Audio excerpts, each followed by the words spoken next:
Με άδεια χέρια έφυγε ο Υπουργός Εξωτερικών της Τουρκίας Μevlut Çavuşoğlu από τη συνάντηση με τον Αμερικανό ομολογό του Άντονι Μπλίνκεν στην Ουάσιγκτον την Τετάρτη 18 Ιανουαρίου 2023.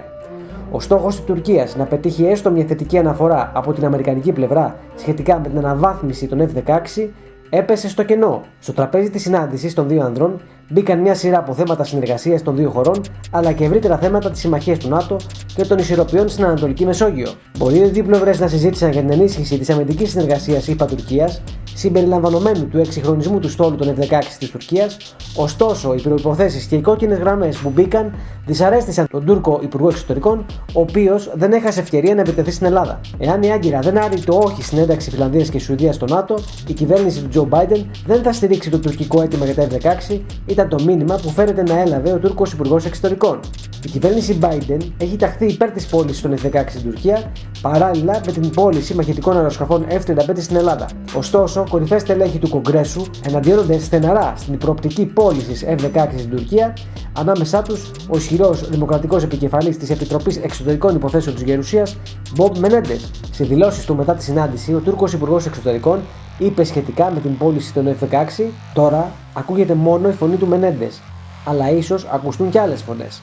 Αν η δίκη στον ΗΠΑ δείξει αποφασιστικότητα, το ζήτημα θα λυθεί». Στη συνέχεια, προέτρεψε την Αμερικανική κυβέρνηση να μην ρίχνει ευθύνες στο Κογκρέσο ή κάπου αλλού και διεμήνυσε ότι δεν μπορούν να δέσουν την Τουρκία χειροπόδαρα. Όπως είπε, δεν θα κάνουν την Τουρκία ό,τι θέλουν για να τους πουλήσουν τα F-16 και απέρριψε τη συσχέτιση του ζητήματος των μαχητικών με την ένταξη της Φιλανδίας και της Σουηδίας στο ΝΑΤΟ. Στο τέλος, ο Τούρκος Υπουργός Εξωτερικών δεν παρέλειψε να επιτεθεί για μια ακόμα φορά στη χώρα μας. Προσέξτε όμως, μπορεί ο Τσαβούσογλου να εμφανίστηκε εκνευρισμένος και να έφυγε με άδεια χέρια από το State Department.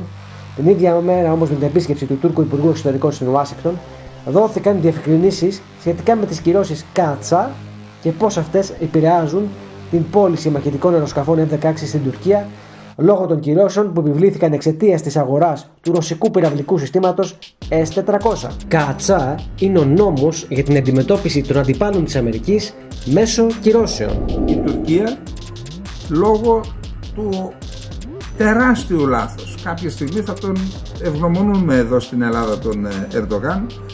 Η Τουρκία, ξέρετε, όταν εμείς κοιμόμασταν με τα σαρούχια, συμμετείχε στο πρόγραμμα ως συμπαραγωγός χώρα τον F-35. 105 αεροσκάφη θα έπαιρνε. Ήδη θα είχε παραλάβει τώρα περίπου τα μισά. Ενώ λοιπόν ήταν σε εξέλιξη αυτή η διαδικασία, ενώ είχε ήδη παραλάβει 2 αεροσκάφη, ενώ ήταν χειριστές στις ΗΠΑ και έκαναν εκπαίδευση, ο Ερντογάν, θα πω μια λέξη, του τη βάρεσε και πήγε και πήρε S-400 από τη Ρωσία. Γιατί πήρε S-400? Πρώτον, απαιτούσε από τους Αμερικανούς να του δώσουν τους Patriot και το λογισμικό. Δηλαδή να πληρώσει ας πούμε 6 δισεκατομμύρια δολάρια για να πάρει τους Patriot και να πάρει και το λογισμικό, το οποίο πέραν των ζητημάτων ασφαλείας, γιατί θα μπορούσε να το δώσει στους Ρώσους και να αχρηστευτούν οι Patriot, αυτό για να παραχτεί κόστισε εκατοντάδες δισεκατομμύρια. Πώς θα σου το δώσει ο άλλος?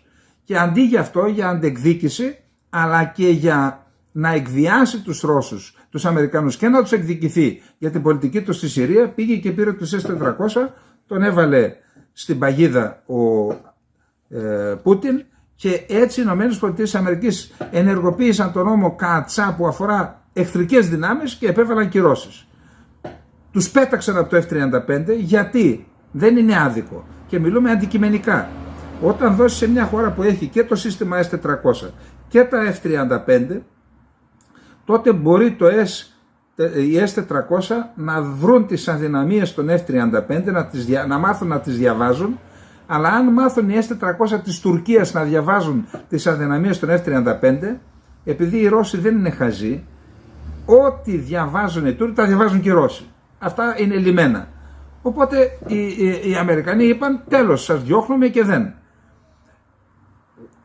Με αυτόν τον τρόπο όμως, επειδή τα εξοπλιστικά προγράμματα, ιδιαίτερα της πολεμικής αεροπορίας, υπογράφεις τώρα και υλοποιούνται μετά από 5 χρόνια, γι' αυτό εμείς πήραμε, επειδή επιγόμαστε, πήραμε μεταχειρισμένα σε πρώτη φάση Ραφάλ από τους Γάλλους. Η Τουρκία λοιπόν ξέμεινε από αεροσκάφη 5ης γενιάς. Θα είχε σήμερα 50. Ξέμεινε. Και επειδή οι διαδικασίες αυτές είναι αργές και δεν θέλει να απευθυνθεί αλλού για να μην έχει πολιτιπία, ζητάει F-16 Viper, σαν αυτά που παρήγγειλε η κυβέρνηση Τσίπρα Καμένου, σωστή ενέργεια εκείνης της κυβέρνησης, ασχέτως και αν έγινε με λανθασμένο τρόπο. Η Τουρκία λοιπόν βλέποντας ότι η Ελλάδα, έστω και αργοπορημένα, κάνει ταχύτατα βήματα και αποκτά μαχητικά αεροσκάφη που θα της δώσουν το δικαίωμα να αποκτήσει τον έλεγχο του εναέριου χώρου, να υπερισχύσει στο Αιγαίο και στη Μεσόγειο, επήγεται να μειώσει αυτή τη διαφορά, όχι να την καλύψει. Δεν καλύπτεται τώρα. Και τρέχει να πάρει F-16. Το State Department σημειώνει ότι υπάρχουσες κυρώσεις του νόμου Κατσά επιτρέπουν την πώληση των αεροσκαφών με την προϋπόθεση ότι η τουρκική αμυντική βιομηχανία δεν θα είναι συμβαλόμενο μέρος στην αμυντική σύμβαση. Συγκεκριμένα, απαντώντας σε σχετική ερώτηση, εκπρόσωπος του αμερικανικού IPEX υπογράμμισε ότι βάσει της νομοθεσίας οι κυρώσεις δεν επιβάλλονται εναντίον χωρών αλλά εναντίον οντοτήτων και ιδιωτών. Όπως εξήγησε, στην περίπτωση της Τουρκίας, οι κυρώσεις στόχευαν την Προεδρία Αμυντικής Βιομηχανίας καθώς και 4 υπαλλήλους της. Στην απάντηση του State Department σημειώνεται ότι το όνομα της SSB, της Προεδρίας Αμυντικής Βιομηχανίας δηλαδή, έχει αλλάξει σε Υπηρεσία Αμυντικής Βιομηχανίας. Ωστόσο, δεν διευκρινίζεται αν η τουρκική αμυντική βιομηχανία μπορεί να συμμετέχει στη σύμβαση με το νέο όνομά της. Παράλληλα, σημειώνεται ότι κατέφθασε στην Ουάσιγκτον υψηλόβαθμη αντιπροσωπεία της Υπηρεσίας Αμυντικής Βιομηχανίας, η οποία πραγματοποίησε συναντήσεις στο Πεντάγωνο στο πλαίσιο της επίσημης επίσκεψης που πραγματοποιεί ο Τούρκος Υπουργός Εξωτερικών στην Αμερικανική πρωτεύουσα. Στην απάντησή του για το αν οι υπάρχουσες κυρώσεις Κατσά καλύπτουν μια ενδεχόμενη αμυντική συναλλαγή για τα F-16, ο εκπρόσωπος του State Department είπε ότι το άρθρο 231 του Κατσά απαιτεί από τις ΗΠΑ να επιβάλλουν υποχρεωτικές κυρώσεις σε κάθε οντότητα ή άτομο που διαπιστώνονται ότι εν γνώση του έχει συμμετάσχει σε σημαντική συναλλαγή με τον αμυντικό τομέα ή τις υπηρεσίες πληροφοριών της Ρωσίας. Οι κυρώσεις δεν επιβάλλονται σε χώρες, αλλά σε συγκεκριμένες οντότητες ή ιδιώτες που εν γνώση τους συμμετέχουν σε μια τέτοια συναλλαγή. Στην περίπτωση της Τουρκίας, επιβάλαμε κυρώσεις βάσει του άρθρου 231 του νόμου Κατσά τον Δεκέμβριο του 2020 στην Προεδρία Αμυντικής Βιομηχανίας της Τουρκίας. Οι κυρώσεις σε βάρος της Προεδρίας Αμυντικής Βιομηχανίας της Τουρκίας περιλάμβαναν απαγόρευση οποιονδήποτε νέων αδειών για αμερικανικές εξαγωγές προς την Προεδρία Αμυντικής Βιομηχανίας και τον αποκλεισμό των περιουσιακών στοιχείων 4 υπαλλήλων της Προεδρίας Αμυντικής Βιομηχανίας. Σημειωτέων ότι το όνομα της Προεδρίας Αμυντικής Βιομηχανίας στη συνέχεια άλλαξε σε Υπηρεσία Αμυντικής Βιομηχανίας, όπως τονίσαμε και παραπάνω. Η πώληση των F-16 στην Τουρκία δεν απαγορεύεται από αυτές τις κυρώσεις Κατσά υπό την προϋπόθεση ότι η Προεδρία Αμυντικής Βιομηχανίας δεν θα είναι συμβαλόμενο μέρος στη συναλλαγή. Τι σημαίνει αυτό? Ότι η Τουρκία με την αλλαγή του ονόματος της Προεδρίας Αμυντικής Βιομηχανίας σε Υπηρεσία Αμυντικής Βιομηχανίας έχει προετοιμαστεί για να τριπλάρει τις κυρώσεις Κατσά. Άλλαξε ο Μανολιός και έβαλε τα ρούχα του αλλιώς δηλαδή. Στο θέμα αναφέρθηκε και ο πρώην Υπουργός Εθνικής Άμυνας και επίτιμος αρχηγός ΓΕΣ, Αλκιβιάδης Στεφανής, μιλώντας στην εκπομπή Politics στην τηλεόραση της Ναυτεμπορικής. Πρέπει να αναλογιστούμε τι είναι αυτό το τόσο σημαντικό που δεν επιτρέπει στην νομοθεσία των ΗΠΑ να δώσει αεροσκάφη στην Τουρκία. Είναι ένας νόμος ο οποίος ψηφίστηκε στις 29. Πείτε το γιατί. Ακούει ο κόσμος εδώ και ο Μενέντες και το Κογκρέσο και το ένα. Δεν ξέρουν. Δεν είναι θέμα Μενέντες. Είναι θέμα αυστηρής νομοθεσίας. Εξηγήστε τη διαδικασία, εξηγήστε για να καταλάβουν και εδώ πέρα οι άνθρωποι γιατί γίνεται όλη αυτή η ιστορία. Το 2018, τον Ιούλιο του 2018, 29 Ιουλίου, ψηφίστηκε ένας νόμος στη Γερουσία και στη Βουλή. Ακούστε τους ψήφους με τους οποίους πέρασε. Στη Γερουσία 98-2, 98 υπέρ, 2 κατά. Στη Βουλή 419 υπέρ, 3 κατά. Βλέπουμε λοιπόν ότι το σύνολο του πολιτικού κόσμου των ΗΠΑ ψήφισε τον νόμο αυτό. Ποιος είναι ο τίτλος του νόμου? Συνέπειες εναντίον των εχθρικών χωρών και κυρώσεις στις Ηνωμένες Πολιτείες. Ποιες είναι οι χώρες εναντίον των οποίων ψήφισε? Ρωσία, Βόρεια Κορέα και Ιράν.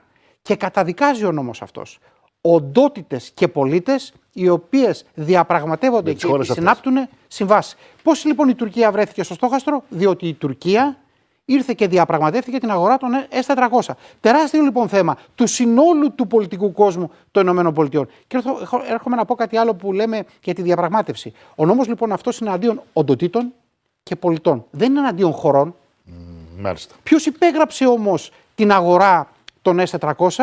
Η Προεδρία Αμυντικής Βιομηχανίας. Άρα λοιπόν, οι συνέπειες των Αμερικάνων ήταν όχι εναντίον της Τουρκίας, αλλά εναντίον της Προεδρίας Αμυντικής Βιομηχανίας της Τουρκίας και 4 υπαλλήλων της. Τι έρχεται και κάνει τώρα η Τουρκία? Αλλάζει την ονομασία της υπηρεσίας αυτής, έτσι ώστε να βγει από το κάδρο.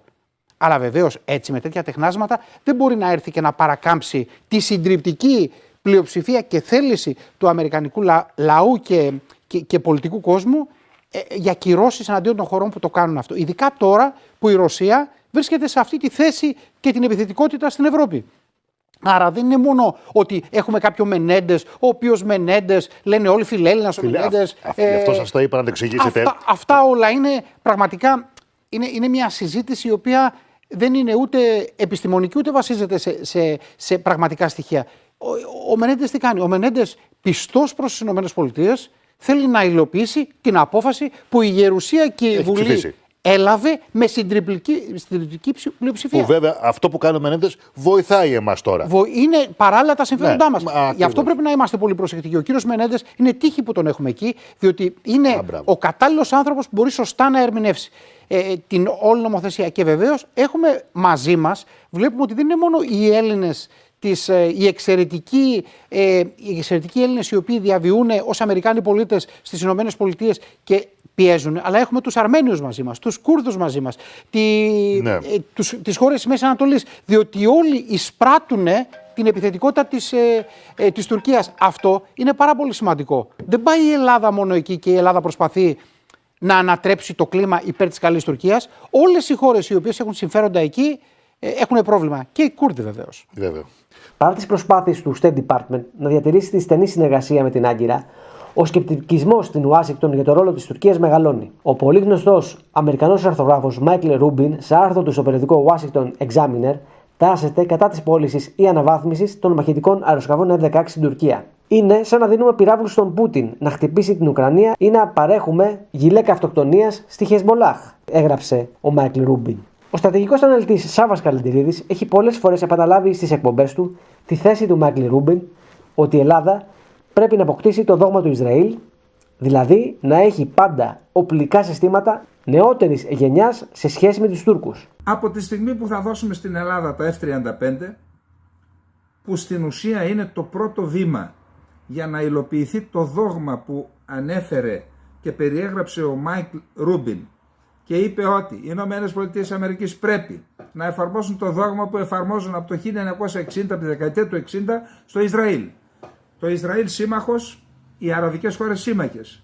Αλλά πρέπει το Ισραήλ λόγω μεγέθους και λόγω της κατάστασης που επικρατεί να έχει πάντα, να εξασφαλίζουν οι ΗΠΑ πάντα ότι το Ισραήλ θα έχει οπλικά συστήματα μια γενιά νεότερα και πιο σύγχρονα από τον αραβικό κόσμο. Και αυτό το κάναν. Και λέει ο Ρούμπιν ότι αυτό λειτουργήσε υπέρ της ειρήνης. Και το ίδιο δόγμα πρέπει να εφαρμοστεί και εδώ. Κάνουμε λοιπόν, λέει, το πρώτο βήμα. Η Ελλάδα θα έχει την κυριαρχία με αυτά τα αεροσκάφη, δώσε τα F-16. Αυτό λοιπόν είναι ένα δύσκολο πρόβλημα που θα κληθεί να διαχειριστεί το ελληνικό λόμπι, το οποίο το στηρίζουμε, έχω διαβάσει και έχω πάρει μηνύματα, το στηρίζουμε μέχρι τέλους. Ας βρει άλλες λύσεις στην Τουρκία, να μην πάρει F-16, να μην δώσουν οι ΗΠΑ F-16 στην Τουρκία.